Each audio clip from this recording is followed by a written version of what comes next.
안녕하세요. 구해줘 빌딩의 김지연, 김지환, 박시우입니다. 많은 분들이 빌딩 매물을 고르면서 검토하실 때 매수자분들이 자주 빠지는 실수라든지 아니면 겉보기에는 좋아 보이지만 실제로는 굉장히 또 위험한 구조들이 많습니다. 수많은 고객 상담 그리고 또 저희가 현장 검토를 하면서 이런 함정들에 대해서 사례를 알려드리고 또 예방할 수 있는 방법까지 오늘 알려드리도록 하겠습니다. 일단 가장 흔하게 빠지는 실수가 어떤 건가요? 저는 주변의 거래 사례, 거래 금액, 거기에 좀 나오는 임대 수익 이런 쪽 중심으로 좀 매물 검토들을 하세요. 근데 입지도 중요하지만 정작 세입자들이 월세를 내는 측면은 건물에서 나오는 편이거든요. 건물의 상태도 꼼꼼히 챙겨보시는 게 굉장히 중요한데 페인트가 좀 벗겨지고 녹이 나고 그런 것들은 충분히 간단한 보수로 유지관리 할 수 있는 부분들이라서 중요하지 않은데 구조적인 문제라든지 건물의 누수가 간단히 뭐 실리콘이 터져서 생기는 문제인지 아니면 진짜 구조적으로 문제가 있어서 생기는 누수인지 이런 것들이 판별하는 부분이 되게 중요한데 몇십억짜리 몇백억짜리 건물들을 중개해 주시는 분들의 설명으로 너무 쉽게 결정들을 하시거든요. 매수를 하시기 전에 검토 요청을 하시면 다행이에요. 근데 매수를 하셨는데 문제가 있는 경우가 너무 많거든요. 매수를 이미 하신 상태에서 저를 부르시면 제가 좀 난감한 경우가 있어요. 막 이제 매수하셨는데 부정적인 말들을 하기가 조심스러운데 그런 안타까운 경우도 굉장히 많습니다. 그래서 제가 늘 매수 전에 요청을 좀 하셨으면 좋겠다 그런 말씀을 늘 누누이 드리고 있죠. 꼭 매수 전에 저희에게 연락 주시길 바라면서 본격적으로 어떤 실수들을 가장 많이 하시는지 궁금한데 일단 뭐 불법 건축물 이런 사례들도 좀 있을까요? 불법 건축물들은 우선적으로 이제 말씀드리고 있고 조금 편하게 마음먹으라고 말씀드리고 싶어요. 불법 사항에 대한 체크는 언제든지 해소가 될 수 있어요. 예를 들어서 건물에 불법이 있다. 되게 좋은 건물임에도 불구하고 매수를 망설이시는 경우 저는 거꾸로 이런 불법들 해소하는 게 오히려 별거 아닌다는 측면을 좀 갖고 있거든요. 불법은 건물 본연의 어떤 크나큰 하자이보다도 그때그때 필요에 의해서 조금씩 증축하거나 가설 어닝을 하거나 근생을 주택으로 좀 바꿔서 임대를 맞추거나 이런 것들은 언제든지 좀 해소가 가능한 그러니까 비교적 리스크가 적은 영역이다 라고 좀 말씀드릴 수 있는데 이렇게 말씀드린다고 해서 그래? 불법? 별거 아니네 라고 판단하시기보다 명확히 불법 사항들을 체크하시고 매수를 하시는 게 이제 중요하죠. 일례로 최근에 대치동 건물인데 매도자께서 굉장히 연세 많으신 어르신 부부셨어요. 최상층에 주거가 없는 건물인데 최상층을 약간 주거 비슷하게 침대를 갖다 놓고 쓰시는 게 아니고 창고였습니다. 그리고 등기상의 면적보다 한 평 정도 좀 크게 쓰고 계신 거예요. 제가 보기에는 어차피 창고고 세입자를 내보내는 것도 아니고 건물을 절단을 하던 집만 빼고 매매를 하던 이렇게 간단한 문제였어요. 특히나 불법으로 등재도 돼 있지 않았어요. 그냥 사실 거래를 해도 되는데 이 어르신께서 이거에 대한 리스크를 너무 좀 심각하게 좀 고민하시는 거예요. 그래서 철거해드리겠다.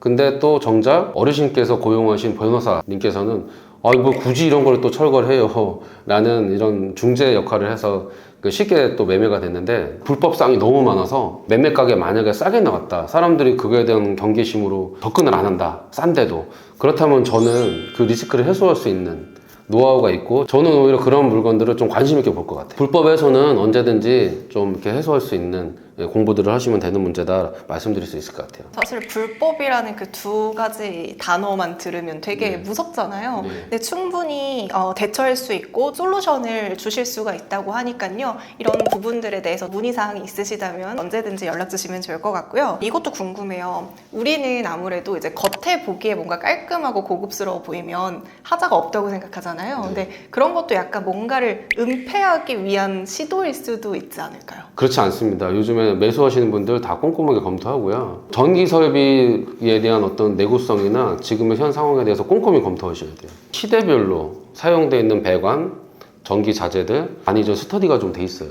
동관, 주철관 이것들이 쓰여졌던 어떤 시대별 변천사들이 있어요. 주철관으로 시공이 됐는데 건물이 문제 없다? 아닙니다. 그거는 이제 곧 문제가 되는 상황인 거고 주철관으로 설비 배관이 되어 있는 것들, 동관으로 되어 있는 것들 이런 것들은 무조건 다 교체를 해야 된다. 동관이고 주철관으로 배관이 되어 있는데 겉에가 깨끗하다. 아닙니다. 이거는 내부가 전기 설비 배관들이 무조건 교체가 돼야 되는 거고 이런 비용들이 생각보다 굉장히 많이 들어갑니다. 그래서 겉만 보고 그렇게 쉽게 판단을 해서는 안 됩니다.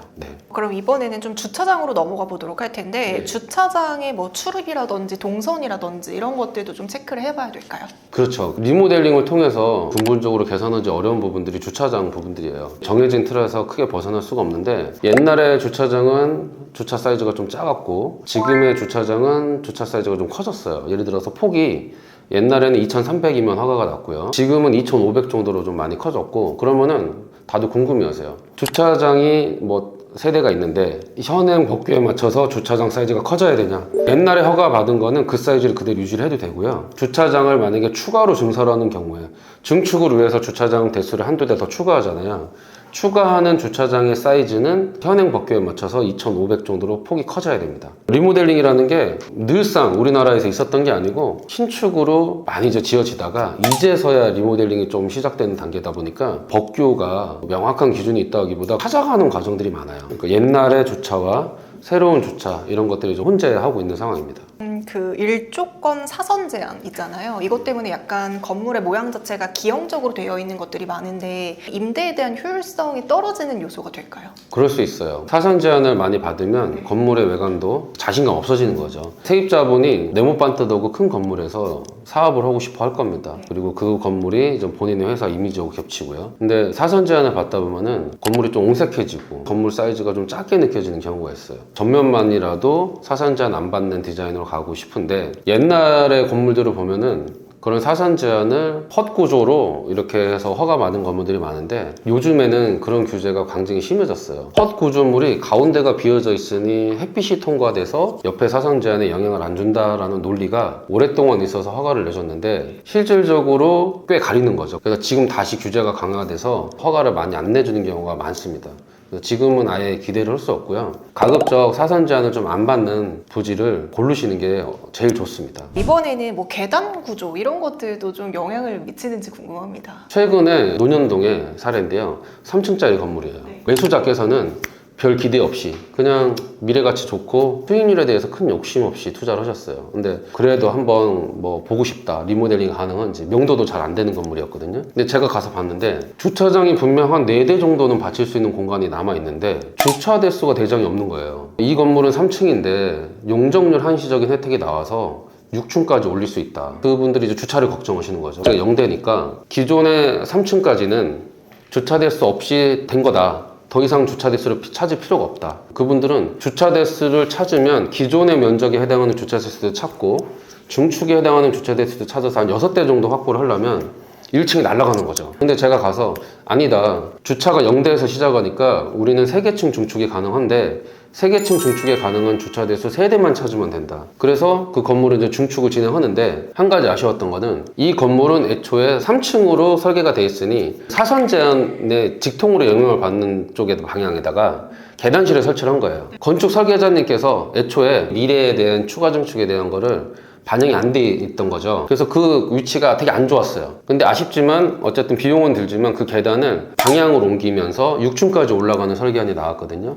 매수자께서는 명도가 돈이 꽤 들 것 같아서 별 기대 안 했는데 이런 3개층이 더 올라가는 비전과 월세가 더 올라가는 구조를 제안을 드렸더니 이제는 또 상황이 바뀌는 거죠. 10억이 들더라도 명도를 하셔야 된다. 명도를 하는 방향으로 바뀌었고 계단실의 위치가 아쉽게도 돈이 더 들어가는 상황일 수도 있는데 계단실의 위치를 옮겨서 건물이 더 잘 빠질 수만 있다면 계단실의 위치를 옮기는 것도 감수해야 되는 부분입니다. 비용적으로 치면은 1억 정도는 더 들어가요. 예를 들어서 10억 리모델링 공사를 예상을 한다면 이 계단실을 옮긴다라고 하면은 11억 정도 들어가는데 보통 리모델링 10억이면 신축으로 가면 20억이거든요. 2배 차이가 납니다. 그래도 계단실 옮겼는데 1억만 추가된다라면 11억 대 20억 신축이라면 계단실을 옮기는 리모델링 하는 게 맞겠죠. 계단실을 옮기는 거는 공사적으로 굉장히 큰 이벤트긴 하지만 그래도 비용적으로 반드시 필요하다면 해야 되지 않나 생각이 듭니다. 아까 전에도 계속 뭐 증축이라든지 리모델링 이런 말씀들 많이 해주셨잖아요. 네. 근데 혹시라도 증축이나 리모델링이 불가한 그런 건물들의 구조도 있을까요?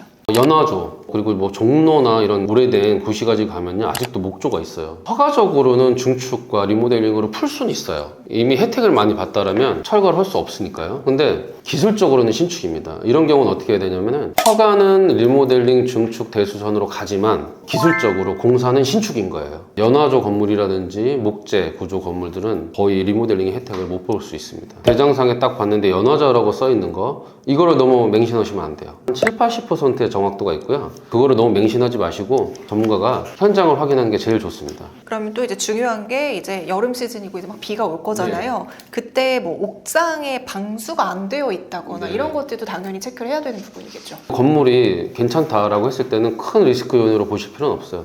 옥상에 방수는 하면 되는 거예요. 그거는 뭐 근본적으로 개런티가 되는 거고요. 지하에 누수가 있는데 그게 너무 심하다라는 거는 좀 깊이 한번 고민해 봐야 될 문제입니다. 지하도 분명 누수에 대한 해결 방법은 있는데 누가 봐도 너무 심하다, 비 올 때마다 폭포수처럼 물이 들어온다라는 거는 그건 또 조금 심각하게 고려해 봐야 됩니다. 오히려 옥상보다는 지하 쪽의 누수나 곰팡이 이런 것들을 좀 잘 체크해야겠다라는 생각이 네. 듭니다. 이 부분도 일례로 서초동에 있었던 건물인데 지하의 누수가 뭐 폭포수처럼 생겨요. 제가 가서 봤는데 아무리 봐도 비가 안 오는 날에도 심한 거예요. 그래서 이게 누수가 아닐 수도 있겠다라고 판단을 해서 냄새도 심한 거예요. 빗물 누수는 그렇게 냄새가 안 나거든요. 제가 가서 체크를 해본 결과 옆에 건물에 굉장히 손님이 많이 오는 어떤 햄버거 가게 그게 있는데 그쪽에 저는 오수관 정화조하고 연결되는 그 관에서 저희 쪽으로 오는 거였어요. 이런 문제는 건물 쪽으로 협의할 필요도 없어요. 그냥 환경과에다가 요청을 했더니 환경과에서 나와서 탐지를 해줘서 원인 관계를 명확히 발견을 해주셨고 옆에 건물주가 오셔서 사죄하고 보상 대책 마련해 주셨거든요. 왜냐면 그동안에 몇 년을 이걸 모르고 지하에 세입자를 못 받으셨던 거예요. 그래서 보상 대책 나왔고 이 건물은 그동안의 리스크가 일거에 다 해결이 된 거예요.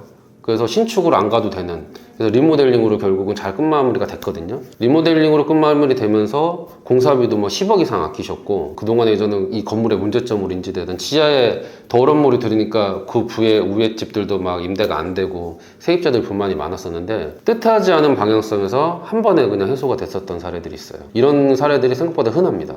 이럴수록 원인 관계를 정확하게 규명하는 게 오히려 좀 도움이 될 수 있다라고 볼 수 있겠습니다. 네, 이렇게 오늘은 김지원 대표님과 함께 매수자들이 잘 모르는 실수라든지 체크해야 되는 포인트에 대해서 잘 알아봤습니다. 많은 도움이 되셨길 바라겠고요. 이와 관련해서 관심 있으신 분들은 저희 구해줘 빌딩으로 문의 주시면 상세하게 상담 진행해 드리도록 하겠습니다. 그럼 다음 영상에서 다시 찾아뵙도록 하겠습니다. 안녕. 항상 우리 고객님들이 많이 걱정하시는 부분들, 이제 혼자 건물을 찾으려니 이게 좋은지 아닌지도 모르겠고, 또 밸류업을 하자니 어디서부터 손을 대야 되는지, 뭐 이런 다양한 측면에서 좀 어려워하시는 것 같습니다. 이번에 인생 빌딩 프로젝트를 소개해 드리려고 합니다. 인생 빌딩 프로젝트가 간단하게 뭔지 대표님 얘기해 주시면 좋을 것 같아요. 건물주님들하고 아니면 또 건물주님이 되시고 싶으신 분들과 저희가 되게 많은 일들을 하는데 대체로 고민거리가 하나로 귀결이 돼요. 본인의 전 업이 바쁘신데 챙겨야 될 게 너무 많다. 자, 매수 검토, 공사, 설계 인허가도 요즘 한 단계가 아니고 여러 단계고요. 그리고 뭐 감리자 선정에, 공사업체 선정에 복잡한 일련의 과정들을 거치시다 보면은 진짜 뭐 질리세요. 너무 힘들어하시고 이런 업무를 각자의 전문가들을 찾아가서 건축사님 얘기하고 시공사 얘기하고 중개사님 얘기하고 하다 보면은 다 각자의 의견들이 틀리세요. 왜냐 각자의 입장이 또 있다 보니까. 근데 이거를 건물주님 입장에서 종합적으로 컨트롤하고 조언을 해줄 수 있는 영역이 필요하다. 제가 이제 그 역할을 한 지 꽤 오래됐거든요. 저희가 어떤 역할을 하고 네. 구체적으로 어떻게 도와드릴 수 있는지 좀 그런 얘기를 좀 가졌으면 좋겠습니다. 이사님도 인생 빌딩 프로젝트 같이 하고 계신데 네. 어떤 부분들을 조금 도움을 주고 계실까요? 시장 상황이 좋거나 뭐 나쁘거나 상관없이 매수자분들은 가장 중요한 게 금매를 찾는 게 가장 중요하잖아요. 중개사가 할 일은 좋은 물건을 네. 보여드리는 거라고 생각을 해서 좋은 물건 발굴해드리고 그 건물을 매수하기 이전에 알아봐야 할 건들이 되게 많아요. 뭐 세무적인 거, 네. 뭐 법무적인 거, 건물 매입 전에 이런 것들을 다 완벽하게 저희가 준비를 해드리고 매수하시고 그다음에 저희가 유지 관리까지 나중에 매각까지 도와드릴 수 있습니다. 처음부터 끝까지라고 하지만 사실 처음부터 끝까지가 안 되는 경우도 종종 있다고 들었거든요. 네. 어떤가요? 실제 보통 중개업에서는? 보통 중개회사는 중개업을 하다 보니까 임대차가 좀 부족한 부분이 많아요. 네, 저희 회사는 이제 시공회사를 모토로 이제 공사도 책임지다 보니까 이제 건물을 매입하고 공사 부분까지 하시면서 저희가 임대차까지 네. 이제 임대 사업부가 또 따로 있고요. 이제 대표님께서 새로 시작하시는 빌딩 유지 관리를 하면서 저희가 거기에 맞는 컨텐츠를 채울 수 있는 또 방법들도 많이 모색을 하고 있기 때문에 많은 도움을 드릴 수 있을 것 같습니다. 전문가가 금매라고 생각합니다. 그 금매가 시세보다 싸요. 거래가보다 싸고 진짜 금매예요. 근데 검토를 했더니 이 건물이 용적률 검표를 제대로 못 찾는다. 증축을 못 한다. 그리고 신축도 어렵다. 이런 분석을 통해서 합리적인 어떤 건축 행위를 밸류업을 못 한다라면 그건 금매가 아닌 거예요. 그쵸. 그냥 단순히 전문가들을 끌어들여서 물어본다고 해결되는 게 아니고 그쵸. 건축주님 입장에서 투자자 입장에서 그 똑같은 시각으로 이걸 바라봐 줄 수 있어야 되거든요. 맞습니다. 전문가들이 모인 집단의 협업을 한다면 넘어서서 나라면 어떻게 할 것인가라는 시각을 접근하는 방식이 필요하다고 생각이 듭니다. 그리고 저희가 이제 영상에 올려드리는 매물도 사실 올려드리면 되게 빠르게 네. 나가긴 하지만 영상에 다 찍지 못하는 사실 숨겨진 매물들도 많아요. 훨씬 건물주분들께서 원하지 않으셔서 이제 그런 물건들도 조금 더 빠르게 만나보실 수 있는 기회가 되실 거라 생각이 되고, 무엇보다 건물을 찾는 것과 밸류업까지 이제 끝까지 간다라는 전체적인 과정에서 도움을 드릴 수 있는 프로젝트라고 생각해 주시면 될 것 같습니다. 이렇게 해서 저희가 인생 팩팅 프로젝트에 대해서 한번 설명을 드렸는데, 진짜 올해는 좀 해보려고 했는데 네. 어디서부터 어떻게 시작해야 될지 모르겠다 막막하셨던 분들은 아래 번호로 연락 주시면 전문가 분들께서 또 물신양면으로 함께 저희가 도와드리도록 하겠습니다. 저희가 고객님의 건물을 제 3자 입장에서 바라보기보다 저희 건물이라 생각하고 함께 하는 프로젝트인 만큼 아마 많은 도움 받아가실 수 있을 것 같습니다. 진동